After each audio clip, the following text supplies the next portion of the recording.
अभी की बड़ी खबर एक बार फिर से हम हल्द्वानी की बात कर रहे हैं। हिंसा पर नैनीताल के एसएसपी का दावा कि हिंसा भड़काने में 15 से 20 लोग शामिल थे। हल्द्वानी हिंसा पर 3 एफआईआर भी फिलहाल दर्ज की गई है और उपद्रवी फायरिंग कर रहे थे, इस तरह की जानकारी भी निकलकर सामने आ रही है। 4 उपद्रवियों को पकड़ा गया है, यह एसएसपी की तरफ से जानकारी दी गई। अभी हमारे कब्जे में 4 उपद्रवी हैं जिन्होंने इस मोह में भड़काने का काम किया है और जो थाने पर अटैक करने का काम किया है। 4 उपद्रवी हमारे कब्जे में। कितने लोग हो सकते हैं? देखिए, अभी जो हमने चिन्हित किया अभी तक की जो है उसके हिसाब से लगभग 15-20 लोग ऐसे हैं जिन्होंने इस सारे मोह को भड़काने का काम किया है। बनपुरपुरा और हल्द्वानी शहर में माहौल खराब करने की कोशिश की है और इस मोह को यूज करते हुए स्टेट को और जिला प्रशासन को चैलेंज करने की कोशिश की है। तो ऐसे लोगों के खिलाफ हम एफआईआर कर रहे हैं और जिसमें ये जितने भी लोग हैं इनके खिलाफ पुलिस सख्त कार्रवाई करेगी। जितना भी सरकारी प्रॉपर्टी का जो डैमेज हुआ है इनकी वसूली से की जाएगी, इनके खिलाफ सख्त कार्रवाई की जाएगी। हल्द्वानी की घटना पर राजनीति कैसे शुरू हो गई है वो भी आपको बता दें। कांग्रेस के नेता प्रमोद तिवारी ने कहा कि यह सरकार की असफलता है, चुनाव के लिए माहौल बनाया जा रहा है। केंद्रीय मंत्री गिरिराज सिंह ने भी पलटवार किया है इस मामले में। किसी को कानून हाथ में लेने का अधिकार नहीं है, चाहे धार्मिक स्थिति से हो या किसी कारण से हो। उत्तराखंड में उत्तराखंड की सरकार सक्षम है, अगर कोई कानून हाथ में लेगा तो उससे निपटने की तैयारी भी सरकार ने कर ली है। साजिश रोकने में कौन नाकामयाब रहा? हर हालत में कानून व्यवस्था प्रदेश सरकार का मसला है और प्रदेश सरकार पूरी तरह असफल रही है। 4 जाने गई, बहुत से घर जले, बहुत से लोगों को चोटें आई हैं। ये सब एक गंभीर घटना है और भारतीय जनता पार्टी के कुछ लोग साजिश करके चुनाव के पूर्व उन्होंने ऐसी परिस्थिति पैदा की है। खैर, सबसे पहले वहां सामान्य स्थिति वापस लानी चाहिए। तो प्रमोद तिवारी का यह कहना कि बीजेपी के लोग इसके पीछे, प्रशासन का यह कहना कि सब कुछ सुनियोजित है। हल्द्वानी की हिंसा क्या सोची समझी साजिश है, क्या स्क्रिप्टेड है, इसकी पटकथा किसने लिखी, बड़ा सवाल यह भी है। हल्द्वानी की हिंसा सोची समझी पटकथा, यह बहुत बड़ा सवाल। और राकेश जी, जिस तरीके के बयान सामने आ रहे हैं उससे तो ऐसा लग रहा है कि वाकई इसके पीछे अगर कोई साजिश थी, जैसा प्रशासन कह रहा है, तो बहुत ही गहरी साजिश थी, बहुत कुछ हो सकता था। मुझे लगता है कि हमें इसके पीछे दिल्ली भी देखना चाहिए और इसके पहले कश्मीर भी देखना चाहिए। एक नया पैटर्न आ गया है कि यदि कहीं पे किसी भी तरह की कार्रवाई होती है उसके पीछे अराजक तत्व प्रवेश कर जाते हैं और उसे एक नया मोड़ दे देते हैं। आप याद करिए, कश्मीर में भी पत्थरबाजी खूब होती थी और पत्थरबाजी का कारण फिर दूसरा निकला। दिल्ली में जब दंगा हुआ तो छतों से पत्थर फेंके गए, बम फेंके गए, जबकि वो घटना सिर्फ छात्रों के आंदोलन की थी। अब हल्द्वानी की घटना भी अतिक्रमण को लेके है और उसको एक बड़ा रूप दे दिया गया। तो ये साजिश के पीछे सच्चाई है कि इसकी पटकथा लिखी गई, लेकिन वो पटकथा लिखने वाले कौन लोग हैं? क्या कोई अराजक तत्व है?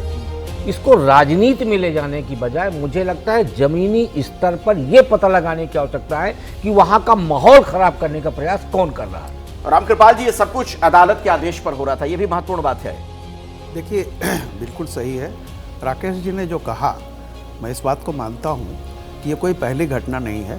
जब भी आप बुलडोजर चलाने जाएंगे, अतिक्रमण हटाने जाएंगे, तो ये मान के चलिए कि उसका प्रतिरोध तो किया जाएगा। और जैसा कि ये कह रहे हैं, कई जगह ऐसा देखा गया है कि सामने वाले को पहले से पता होता है कि ये कार्रवाई होने वाली है। चूँकि इसमें अदालत के आदेश पर हो रहा था तो पता था उनको। तो ये प्रशासन बार बार ये कहता है कि सुनियोजित है, तो प्रशासन है किस लिए? अगर आप इस तरह के कोई चीज़ सुनियोजित की जा रही है तो आपका इंटेलिजेंस कहाँ रहता है? आपके इलाके में वो चीज़ें आती हैं, पत्थर इकट्ठा होते हैं, सारी चीज़ें होती हैं। मेरा ये कहना है कहीं ना कहीं प्रशासन को ये बात अपने ऊपर जिम्मेदारी लेनी चाहिए कि कोई सुनियोजित घटना अगर कहीं आपके क्षेत्र में हो रही है, बड़ा आसान होता कहना, कैसे कोई सुनियोजित 15 लोग अगर इकट्ठे होकर के कोई चीज कर रहे हैं, सामान लाया जा रहा है, तो प्रशासन को भी चौकस होना चाहिए। और सरकार के पास, बिल्कुल सर, सरकार के पास मुकेश जी अपनी एजेंसियां होती हैं, तमाम खुफिया विभाग होते हैं। वो लोग क्या कर रहे थे? ये कह देना कि सुनियोजित है, ये तो प्रशासन के लिए फेल्योर है। देखिए, इसमें थोड़ा सा एक पहलू इसका अलग भी है। इस घटना को सिर्फ अतिक्रमण हटाने के लिए कोर्ट के आदेश पे गए पुलिस बल पे पथराव की घटना नहीं है। बिल्कुल स्पष्ट समझना चाहिए। उत्तराखंड में एक लगातार ये कैसा किया जा रहा है कि कुछ धार्मिक स्थलों को निशाना बनाया जा रहा है। उसमें तमाम कारण ढूंढे जाते हैं कि ये पहले अतिक्रमण है कि नहीं। आपने देखा होगा पिछले कुछ वर्षों में जब से बुलडोजर की कार्रवाई होती है, जितने अपराधी या संदिग्ध पकड़े जाते हैं उनके ऊपर बुलडोजर चलता है इसी ये प्ली लेके कि अतिक्रमण था। यानी कि भारत में जब भी आप ढूंढने जाएंगे तो अतिक्रमण कहीं भी मिल जाएगा।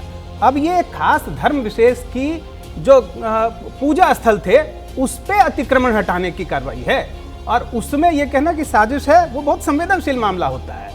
जब भी ऐसे होते हैं तो एक कॉन्फिडेंस बिल्डिंग मेजर्स किए जाते हैं, एक कम्युनिटी को साथ लेने की कोशिश होती है, उनसे आप बैठकें करते हैं। ये कह देना प्रशासन का कि पूर्व नियोजित साजिश है। मुझे ब्रेक ले रुकना पड़ेगा भाई जी, कुछ इसमें आप जोड़ना चाह रहे थे छोटे में। जो मुकेश ने कहा है और जो रामकृपाल जी कह रहे थे, मैं बिल्कुल इस बात से सहमत हूँ कि अगर प्रशासन को इस बात का पहले से अंदेशा था या नहीं था, अगर अंदेशा नहीं था इसका मतलब प्रशासन आंख बंद करके बैठा हुआ था, हाथ में हाथ रख के बैठा हुआ था। और अगर अंदेशा था तो उसने उस अंदेशे को विफल करने के लिए, नाकाम करने के लिए क्या कोशिशें की। अगर मान लीजिए किसी दूसरे धर्म का मसला था तो और भी ज़्यादा संवेदनशीलता दिखाई जानी चाहिए थी, उनके समुदाय के लोगों से कुछ बातचीत की जानी चाहिए थी, मुअज़्ज़िज़ लोगों को सामने लाया जाना चाहिए था, ताकि ऐसी बात ना हो। तब प्रशासन ज़्यादा विश्वासपूर्वक कह सकता था कि हमने भाई ये प्रयास किए, हमने उनसे भी सलाह ली, उनको भी हमने बिचौलिया बनाया, मध्यस्थ बनाया, लेकिन फिर भी कुछ नहीं हुआ। इसका मतलब है कि मामला बहुत ज़्यादा कोई गंभीर था। अभी तो ऐसा कुछ किया नहीं गया, प्रशासन ऐसा कोई दावा भी नहीं कर रहा है। बिल्कुल। जैसे ही घड़ी का काटा दोपहर 2:30 पे आए, बबीता जी का दिल सास बहू साजिश के लिए मचल जाए। और ये है इनकी बहू, पूरे दिन ऑफिस की टेंशन हो जाए गॉन जब ये करें अपना फेवरेट शो फ्री टाइम पे ऑन। इनकी तरह आप भी देखिए अपना फेवरेट शो अपने टाइम पर और डाउनलोड कीजिए एबीपी लाइव ऐप अपने स्मार्ट टीवी पर।